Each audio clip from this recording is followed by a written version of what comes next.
hirundine champion, Paul Stevens. Yes, it is useful. Already? Indeed, yeah. So this is going to be all about house martin, which is a very big voice. Yeah, absolutely. Thought everybody look at me arse.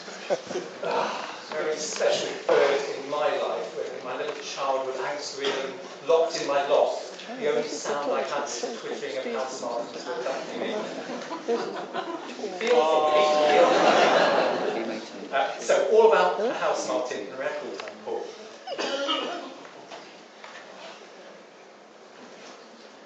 Right, get that on the chin. Oh, it's great to have such a massive audience. I've talked to all size groups, from 10 elderly people that have all nodded off. So hopefully I'll keep most of you awake. I thought I'd start the talk, because you're all expert birders, but you just never know. We've got 3 hirundines, the swallow, the sand martin and house martin, and we've got the swift in its own afield family. So we'll start with the swift. Lovely crescent-shaped wings, mostly looks quite dark, with that slightly walnut brown throat patch. And I think a lot of this will come down to habitat nesting. So the swifts in the past would have nested in trees, old woodpecker holes, and primarily sort of cliff faces, where there are crevices that they can squeeze into. The swallow, the welcome swallow, there we go. Lovely ruby red throat, white underparts, and this lovely streamer tail on both the male and the female. And they nest in our outhouses, so sheds, garages, field shelters, anywhere they can fly into and make their mud nest within that structure. Sand martin, completely different. So this lovely warm brown, often with the band across their chest, no white rump. Important feature to look out for.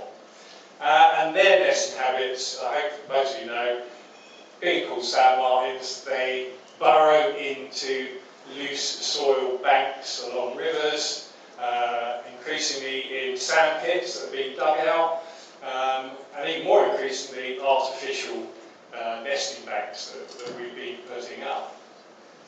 So the house martin, up the top, at the top here, I call them the mini orcas of the sky. So lovely black and white, that white rump really stands out as they turn away, and with the swifts they tend to feed quite high. Swallows tend to feed very low around livestock a lot of the time, and the sand martin tend to be feeding over water most of the time. So hopefully you all know what house martin is now. Yeah, good. So to say that I'm interested in house martins is probably an underestimation. That's the side of my house on the left. There's 60 house martin nest cups, 30 swift boxes, and in the shed I've got 6 swallow nest cups. So my whole colony, around a peak of 30 pairs of house martins, 7 pairs of swifts, and 2 to 3 pairs of swallows in the sheds, all in a tiny half-acre plot. Now with house martins, same as swallows, mud is a crucial part of their biology. And having that mud within sort of like half a kilometre of suitable nest sites is quite a key part of their biology. If you haven't got a pond or a river nearby, a builder's tray of clay, sort of fairly clay-rich mud, kept watered through, especially increasingly dry springs that we have, is like a magnet for both swallow and house martin. So this is a view of my house. There's a few house lights. Anybody can count these as they go in, it would be much appreciated. But I think there's around about 60 roosting house flies. So this is at the end of the summer, sort of end of August, beginning of September, as the birds gather to move off on migration. These are all the youngsters and the adults that are bred over the summer, and they tend to come back to roost in the evenings for several weeks before they all move off. I'd just like to point out, I started off with absolutely no swifts, no house martins, no swallows nesting anywhere near my house. So it's really conservation in action. And now I've gone to the length of putting cameras within the nest cups to see what's going on. This is footage of a new pair of house martins that have taken up this nest cup. The female is nearly on the verge of laying her first eggs. And what happens, all the other males in the colony try to mate with her before she lays her eggs. And there's around 5 males trying to mate with the female, which is right at the bottom there. And these will be experienced males that know they can nip in and have a bit of a way with another female. So eventually we see some eggs, and this clutch was only 3, it was a new pair. They laid 3. They can lay up to, going a bit fast here, they can lay up to 5 eggs, usually 2 broods. Sometimes in a really good summer they will squeeze in the 3rd brood. But I haven't yet, I've seen it nearly happen at my house. One summer, they started a 3rd brood, got it up to 1 nearly fledged trip, and unfortunately they then ran out of food, ran out of time, and the poor chick starved to death, which was a bit sad. So here we can just see, what's that keep jumping ahead? A chick, newly hatched chick here. And then all 3 chicks are hatched. The other 2 eggs there are from the 1st brood. So this is the 2nd brood. 3 chicks hatched out 3 eggs. And here comes what we think is an adult. Some of you may know that 1st brood chicks help to rear the chicks of the 2nd brood. And this is actually what's happening here. This bird on the right is a youngster. You can just see the white markings in the wing there. This is one of the adults. And this is almost thinking it might get a bit of food from the adult there. They don't tend to help for the whole 3 weeks before the chicks fledge, but it's really interesting behaviour. It doesn't happen on every nest either.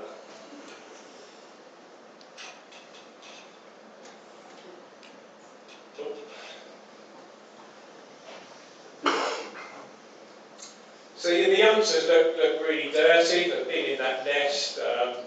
They've fired out most of their poo. From about 7 days, they can crawl out backwards and poo out over the edge, which makes them a little bit of a hard sell, trying to get them back to people's houses. But where does our waste go? That's what I was done. Outside, out mine usually, but the house lot is straight out. There you can see an adult squeezed in between 2 chicks. So I like to count how many chicks are emerging from the nest. It can be really difficult. You can sometimes get 3 heads poking out the entrance, but generally you're never quite sure as they rotate when they're being fed.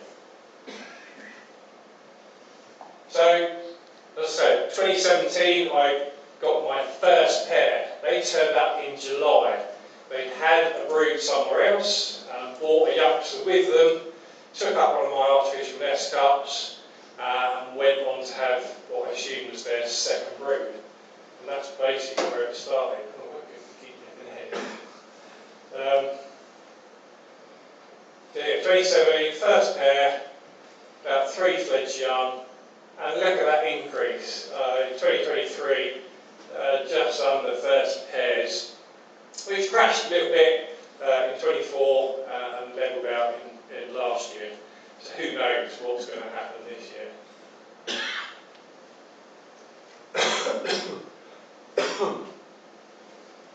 Now, what have I been showing the colony at my house? Well, it's a really good research place. I can just step out, put the deck chair on the drive and just watch what's going on. And this then helps me deliver projects around Sussex and also advise around the whole of the UK under Housefly Conservation UK and Ireland. So people send me pictures saying, is this suitable for house martins? I say yay or nay, or you can put this type of box in. There's all sorts of options. But basically, increasingly with swift groups, they're also combining house martins with the swifts as well, which is fantastic. You know, they've got a group, well organised, fitting swift boxes. Why not help out the house martins as well? Like I said, a little bit of a hard sell with the poo coming out, but there are places we can fit cups that fall onto flower borders or a planter, or we can put diversion shelves below the nest cups. So I'm working on projects as far as Mayfield in the east, right over to Rogate on the West Sussex Hampshire border, and all in between. Absolutely incredible the amount of demand for increasing house martins, as well as swifts, of course. We saw Chris Packham earlier, didn't we, from Ken's talk. Him modelling one of my triple apex nest cups. I'm hoping going to have some filming at home beginning of May. They want to do a bit for spring watch, so watch this space. I don't think Chris will come, but you know. So, what can we do? We've already seen that if you provide nesting opportunities, provide the mud. If you're near mud, that's even easier. But even just keeping a puddle wet during dry spring can greatly increase your chances of attracting house martins. Providing, your wildlife garden, that's my back garden, absolutely stuffed with all sorts of native flowering plants. The amount of insects that come off of that meadow is just phenomenal. And they often feed out there, so they've not got far to bring food back to the chicks either. So with the houseflies, it's a safe place to nest, a mud source close, and obviously feeding opportunities. Because unlike swifts, which pop in to feed the young, sort of where we are about half an hour, even longer in bad weather, the houseflies have to nip backwards and forwards with beakfuls of insects. And I obviously, my dining room table is usually covered in nest cups, ready to go out to projects and all sorts of places around the UK.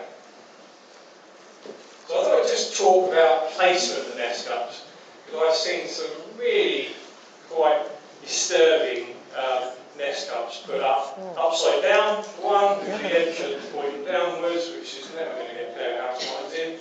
I've had swallow cups about a foot from the eaves, thinking house martins may fill in that huge gap above. But what we're looking for is shelter from the weather and from predators. So apexes are a real key point. And you think about it, the apex, they have to use less mud as well. And with an artificial one, you may think, well, they're going to lose the ability to use mud. But they actually decorate the front entrance and any gaps they seal up with mud. Good overhanging eaves here, going shelter from the wind. Much harder for us, being like a sparrowhawk or a kestrel to get up under there. Deeper right angle eaves, here. And if you haven't got any eaves, I even make one that is what I call a false eaves. So the nest cups are tucked under basically an eave.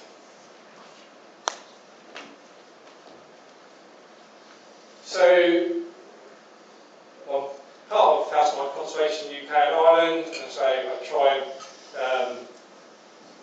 sort of work with people that have got house martins, people that would love to have house martins. It's incredible how many people are contacting me all the time. Absolutely amazing. We've also now got a Swift Mapper app, a house martin mapper app indeed, similar to the Swift one, which you can all check out.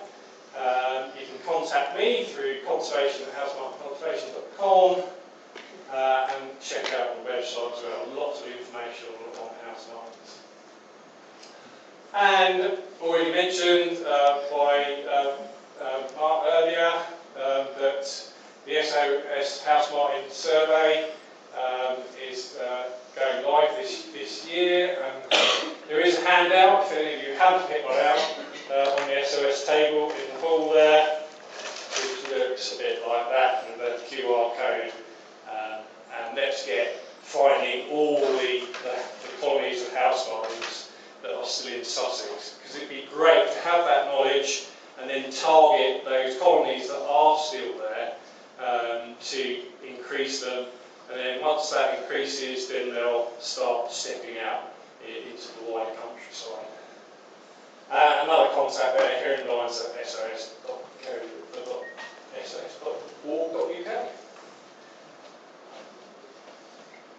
Please help our house martins. Thank you.